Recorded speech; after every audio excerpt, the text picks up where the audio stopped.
ওয়াল্লাযীনা হুম লিফুরুজিহিম হাফিজুন। মুমিন বান্দার 4 নাম্বার গুণাবলী নিজের যৌবনটাকে সংযত রাখা, নিজের যৌবনটাকে হেফাজত করা। মুমিনের যৌবন হোটেলে বিক্রি হবে না, পার্কে বিক্রি হবে না। মুমিন কোনোদিন বিয়ের আগে অবৈধ কোনো সম্পর্ক করতে পারে না। কথা কি বোঝে? রাগ করেন না তো?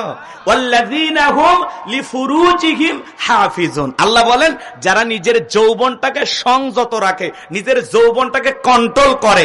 আল্লাহ শিশুকালের হিসাব নেবেন না, হিসাব নেবেন যৌবন কালের। যে এই যৌবন কালে আমরা কোন কাজের সময়গুলো ব্যয় করছি।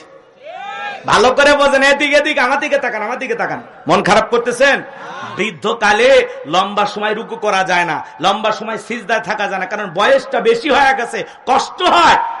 70-80 বছরের চাচাক যদি বলেন, চাচা এখন পৌষ মাস চলতেছে, মাঘ মাস চলতেছে, একটু যমুনা সতীর থেকে একটু ডুব দেন, একটু গোসল করে আসেন। ডুব দেওয়া বোঝেন তো? বোঝেন বোঝেন? চাচাক যদি বলা হয়, চাচা আপনার 70-80 বছর হোক, সমস্যা নাই, আপনি খালি যমুনা নদীর থেকে একটু ডুব দিয়ে আসেন, 2000 টাকা দেবো, রাত 2টা বাজায়। চাচা বলবে, হাতি যে শীত পড়ছে, আমি কি নদীর গোসল করতে উঠতে পারবো? তো 2000 টাকা পরেই নেই, ওটার শক্তি থাকবে তো? অনেক চিন্তা ভাবনা করবে। কিন্তু একটা যুবককে যদি বলা হয়, যুবক 2000 টাকা দিব, যমুনা নদী থেকে একটু ডুব দিয়ে ওঠো, কয় 2000 টাকা বাইর করেন হুজুর, কাপড় খুলছি। কারণ ওর একটা পাওয়ার আছে, স্পিরিট আছে। শীতকে শীতই মনে করে না।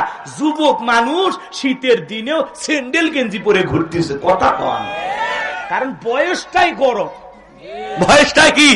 এই জন্য বাজান, আপনি আমি যৌবনকালে গুনাহ করতে ভালোবাসি, আর যৌবনকালের ইবাদত আল্লাহ পছন্দ করে। বলুন সুবহানাল্লাহ। আমরা যৌবনকালে শয়তানের ওয়াসওয়াসায় পড়ে গুনায় ব্যস্ত থাকি, আর আল্লাহ এই যৌবনকালের ইবাদত, এই যৌবনকালের আমল, এই যৌবনকালের সিজদা, এই যৌবনকালের নামাজ আল্লাহ পছন্দ করে।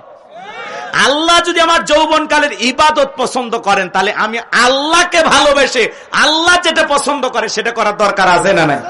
এই জন্য যুবক, এই রঙের যৌবন একদিন জং ধরবে, এই কাঁচা দাড়ি একদিন সাদা হয়ে যাবে, টাইট চামড়াতে একদিন হিল হয়ে যাবে। কথা বলেন ঠিক কিনা?